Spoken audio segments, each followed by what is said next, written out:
This is the article entitled Outlining from the 1939 Association Address of Mildred LeBlond.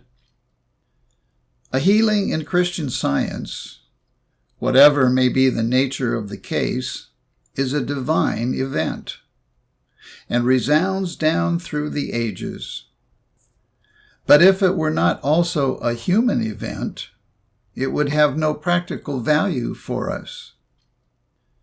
We do not demonstrate health primarily, but we do demonstrate one being, mind and idea, soul and body, wherein health and wholeness are indigenous.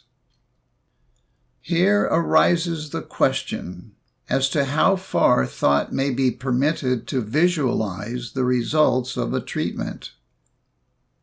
Is it possible not only to declare the restorative healing action of omnipotence, but mentally to behold and thereby be sure of the improvement or healing? In answering this question, it is well first to observe that it would be obviously erroneous to behold mentally or be conscious of no improvement as a result of treatment. Mrs. Eddy says the definition of mind is, quote, deity which outlines but is not outlined, end quote. Science and Health, page 59. When Jesus commanded Lazarus to come forth, he unquestionably recognized the prerogative of mind in outlining the event. He knew there was nothing about Lazarus which could say, "I am dead, and I cannot come forth." He knew that Lazarus would come forth, must come forth, even the self-same Lazarus. Such a result could not appear if a mere personal sense of the patient and practitioner obscured the science of mind. But if mind and the immutability of the law of mind constituted the treatment, the result of the treatment is as much a part of the treatment as anything in it. In this way, we may say that it is legitimately outlined. That is to say, the result of the treatment is actual, real, and humanly evident. And it must be so in order to accomplish what Science and Health calls the metaphysical healing of physical disease. Science and Health, page 150. To attempt to outline the result of divine action is objectionable only because human thought, however much improved, can only imagine what the divine effect may be. But when mind is actually demonstrated, or speaking more accurately, demonstrates itself, its own presence and power, the healing may be mentally visible before it is humanly apparent. Because of the omnipresence of mind so demonstrated, the human evidence of healing becomes inevitable. These ideas are perfect, real, and tangible to spiritual consciousness, end quote. Science and Health, page 269. Returning again to our book for this statement in the definition of mind, quote, deity which outlines but is not outlined, end quote, we draw the conclusion that nothing separated from mind, deity, can imagine or outline deity.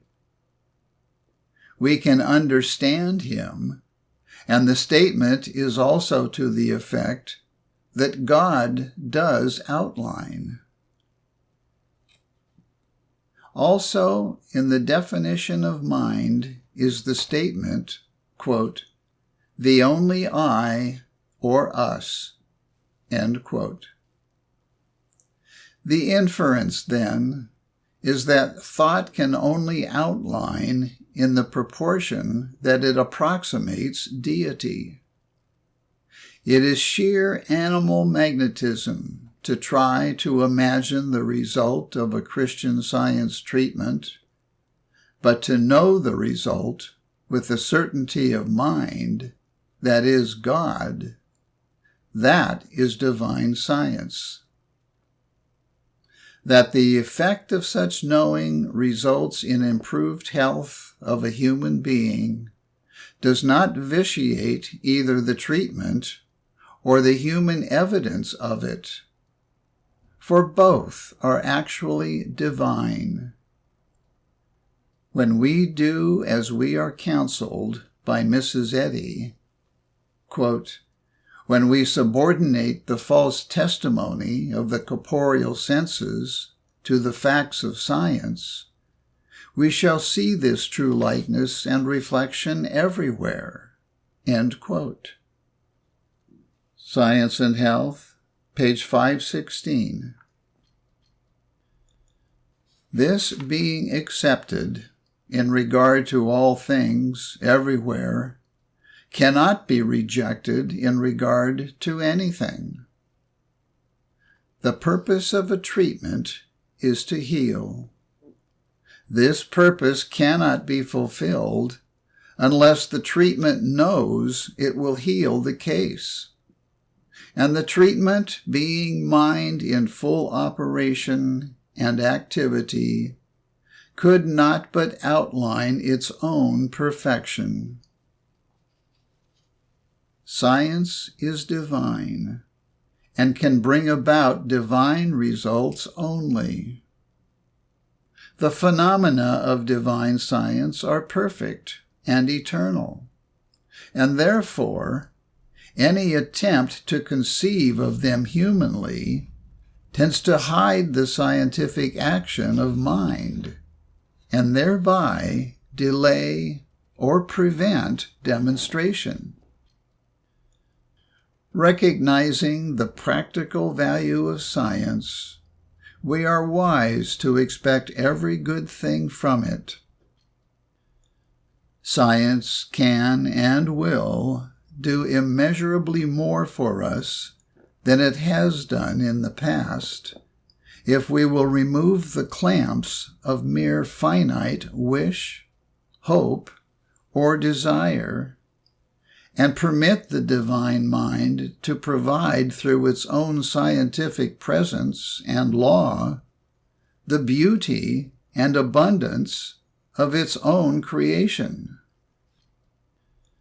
The real Christian Science treatment occurs when mind, affirming itself, excludes the sense of a patient and practitioner, and the truth, the intelligence of immortal mind, obliterates error. In this way of working, the confidence which characterized some of the ancients may be ours. In this way, with Christian Science to instruct us, we ought to have all the inspiration and expectation which enabled them to say, "Thus saith the Lord."